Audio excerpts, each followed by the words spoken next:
today's video, I'd like to show you my Egyptian roaches. Um, these guys were gifted to me as a present, and I didn't really know much about them when I got them, but they really quickly became one of my favorite roaches. It took a lot of time for them to mature, about a year, maybe more than a year. So I was looking at the nymphs for more than a year. I got them when they were just so tiny. But even the nymphs were so much fun to watch because they would never hide. So whenever I opened this container, they would stay active basically during the day also, and I don't know, maybe at night. Oh, yeah. So the adults are pretty quick. Okay, I will get it later. So as you can see, they are pretty quick, and the nymphs were quick as well.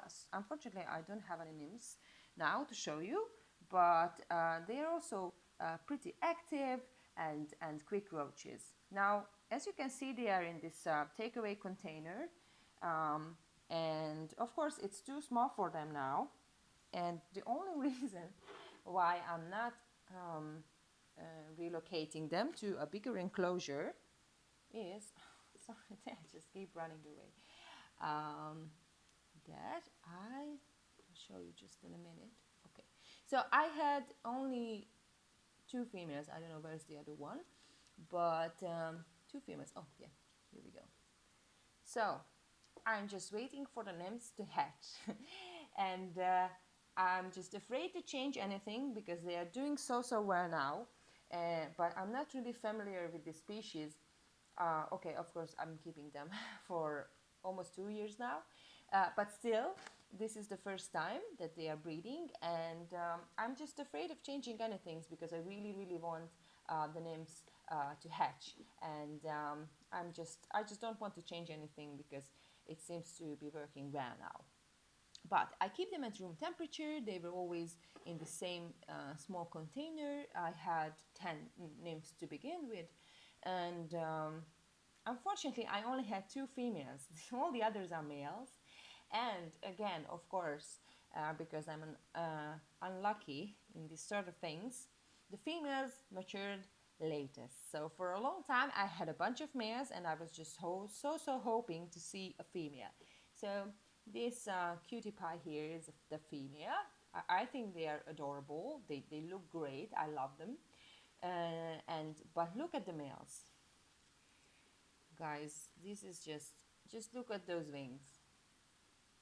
Have you seen anything more beautiful than these wings?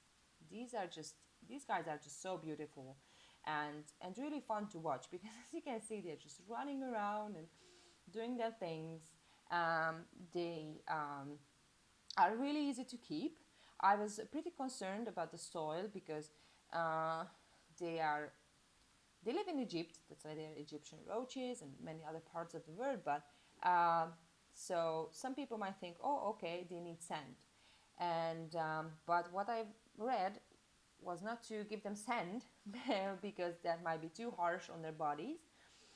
But I just couldn't help myself, so I had to mix some sand into this mixture. So it's basically topsoil, organic topsoil or potting soil, and some sand. But you can see just a really small amount. Oh, here's my other lady.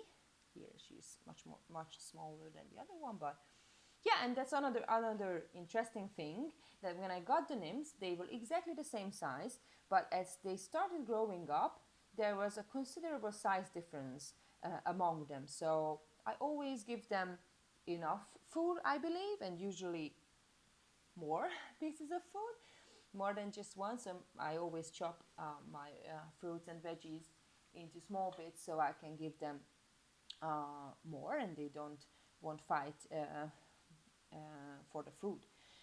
So that was also really interesting that they became different in size, the two females. Yeah, so yeah, they are really easy to keep, I guess. So it was easy to raise the nymphs, and now it's easy to keep the adults. I'm waiting for the babies to hatch. It might take quite a lot of months to actually get there, and then as I mentioned, they are growing so slowly, but it's worth it, guys, because these guys are just are just great, really. One of my favorite species, and now I'm actually a huge fan of this genus, and I'm trying to get other species as well.